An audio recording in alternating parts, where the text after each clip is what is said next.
जिसको हमने आपको दिखाया है, उस सीसीटीवी फुटेज पे ये देखा गया कि बहुत सारी आर्मी के ट्रक, आर्मी की जिप्सियाँ, आर्मी के ऑफिसर्स और AK-47 से लैस पुलिस वाले भी एक कॉन्वॉय में जा रहे हैं।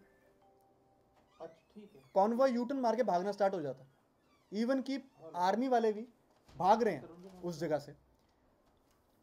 फुटेज में आगे देखा जाता है कि चंद बच्चे लाठियां लेके, गंडासा लेके, चंद मतलब मैं बता रहा हूँ बहुत कम, 10-15 होंगे, वो आते हैं भागते हुए आर्मी की तरफ और आर्मी भाग रही है।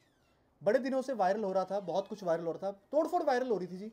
पहली बार ये वायरल हुआ है कि पुलिस और आर्मी भाग रही है मौके से। ये मैं मानता हूं कंप्लीट शो करता है हरियाणा में हो क्या रहा था। और ये ऐसा यहां पे नहीं है, हमारे पास स्टेटमेंट्स हैं, लोगों के अपने वर्जन्स हैं, लेकिन कभी फुटेज नहीं आया था। हम बहुत, जब से SIT बनी, हम बहुत ट्राई कर रहे थे कि कोई फुटेज आ जाए जिससे हम ये प्रूव करते हैं हरियाणा में कॉमन मैन के साथ, आम आदमी के साथ हो क्या रहा था।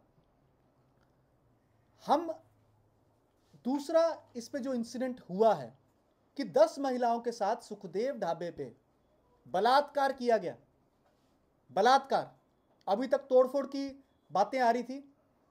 आई विटनेसेस ये बताते हैं, गांव के लोग बताते हैं कि खेतों में जाके दंगइयों ने महिलाओं के साथ बलात्कार किया। और जब महिलाओं ने सुखदेव ढाबे वापस आई तो पुलिस वालों ने, सीनियर वरिष्ठ अधिकारियों ने यह बोला कि आप अपनी बदनामी ना कराइए, आप घर चले जाइए। अब ये जो 2 इंसिडेंट आए हैं पिछले 24 घंटे में, ये बहुत ज़्यादा दिल दहलाने वाले हैं। ऐसी यातनाएं दी गई हैं, ऐसी यातनाएं बलात्कार की दी गई हैं, जो ऐसा शोषण हरियाणा प्रदेश में आज तक नहीं हुआ था। तो मैं इमीडिएटली डिमांड करूंगा कि चीफ सेक्रेटरी और DGP को तो बर्खास्त किया जाए, ट्रांसफर किया जाए, इनका तो फेलियर हो चुका है। दूसरा, जिस जिस जगह पे इंसिडेंट्स रिपोर्ट हुए हैं, SP और DC को ट्रांसफर किया जाए, इंक्वायरी की जाए। चौथा, चीफ मिनिस्टर, कैबिनेट मिनिस्टर्स, जिन जिन लोगों ने अपने राजधर्म का पालन नहीं किया, समाज को ये देखा ये पंजाबी है, ये जाट है, उनको इमीडिएटली रेजिग्नेशन देना चाहिए। और अगर वो रेजिग्नेशन नहीं देते हैं तो उनकी पार्टी हाईकमांड को इनके खिलाफ एक्शन लेना चाहिए। हमारे समाज को तोड़ना बंद कर दीजिए अपनी कुर्सी के लिए। कुर्सी लकड़ी की बनी है, हम हार्ड मास के लोग हैं। आपको कुर्सी से बहुत प्यार है, लेकिन जिन जिन लोगों का नुकसान हुआ है, जिन जिन लोगों की ज़िंदगी बर्बाद होगी, सालों की मेहनत खत्म होगी, उनको क्या आप जवाब देंगे? भाइयों, ये कोई जाट वर्सेस पंजाबी नहीं है, ये हमको लड़ा रहे हैं और हमको बेवकूफ़ बनाएंगे आने वाली इलेक्शनों में। सोच रहे होंगे कितने लड़ रहे हैं, हमारे को वोटें देंगे ये कल।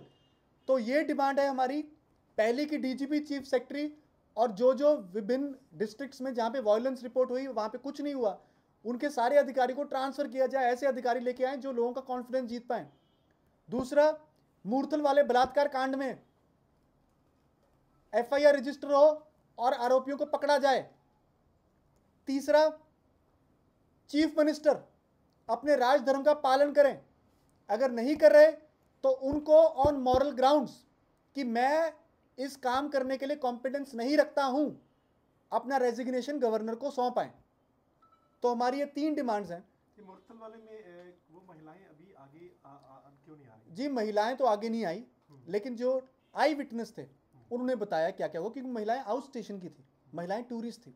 अभी आएंगी, हम उनसे भी अपील करेंगे आपके माध्यम से, आपकी आइडेंटिटी को गुप्त रखा जाएगा। कानून ये कहता है कि कोई मीडिया वाला, कोई ह्यूमन राइट्स वाला, कोई कोर्ट आपकी आइडेंटिटी को बाहर नहीं कर सकता। लेकिन मेरी आपसे हाथ जोड़ के अपील है कि जिन जिन लोगों ने आपके साथ गलत किया है उनको जेल में होना चाहिए, उनको डेथ पेनल्टी मिलनी चाहिए और उनके खिलाफ सख्त से सख्त कार्रवाई की जाए। मैं उन माताओं और बहनों से अपील करूंगा कि आप प्लीज़ आगे आएँ। हम आपको गारंटी देते हैं कि हम सुप्रीम कोर्ट मूव करेंगे। एक पटिशनर बनने को तैयार हो जाए हमारे पास, एक पटिशनर, कल के कल हम सुप्रीम कोर्ट मूव करेंगे। आपको कैसे पता चला? वैसे किसी पुलिस अधिकारी के माध्यम? हमारे पास किसी पुलिस अधिकारी के माध्यम से इंफॉर्मेशन आई कि भाई साहब यहाँ तो आप क्या मतलब बिलीव करेंगे, यहाँ पे तो सीनियर पुलिस अधिकारी, वो खुद हैरान है। अच्छे लोग हर जगह हैं जी, आर्मी में भी हैं, पुलिस में भी हैं, पॉलिटिशियंस भी हैं, हमको पॉलिटिशियंस के ही फ़ोन आ रहे हैं। अच्छे लोग हर जगह हैं। उन पुलिस अधिकारी जो हैरान थे, लेकिन कहते हैं हमको ऊपर से ऑर्डर आ रहा है जी, कुछ नहीं करना, चुप बैठो, इनको भगाओ यहाँ से। और उनको भगाया गया, एस्कॉर्ट में भगाया गया। मतलब आपको लग रहा है कि सरकार जो है वो अपनी जाट वोटों के चक्कर में ये इतना बड़ा हंगामा- जी मुझे नहीं पता जाट पंजाबी, लेकिन मुझे तो डर ये है कि ये क्या बंटवारा कर रहे हैं आप, किसको लड़ा रहे हैं। जाट पंजाबी हरियाणा में कब रहा था जी? सारे जाट पंजाबी सारे लोग इकट्ठे रहते हैं, दोस्त हैं सबके। मेरे अपने दोस्त कितने जाट हैं। तो ये बहुत ज़्यादा गलत हो रहा है हरियाणा में। ना हमारे समाज को तोड़िए, बहुत हमारा सुखी प्रदेश था जी, ऐसा नहीं कभी हमने देखा आज तक। जो एसआईटी बनाई है आपने वो किस तरह से काम करेगी? एसआईटी जी एविडेंस इकट्ठा कर रही है, हमारा और कोई काम नहीं। हम तो फैक्ट फाइंडिंग मिशन पे हैं। हमारे पास कोई पावर ना सिविल कोर्ट की है सेक्शन 9 के अंडर। हम तो सिर्फ लोगों को ये बोल सकते हैं आप हमें सबूत ला के दीजिए, हम सबूत को सरकार से डिमांड करेंगे। हमें पता है सरकार कुछ करने वाली नहीं है, लेकिन ये ड्रामा करना ज़रूरी होता है कोर्ट जाने के लिए।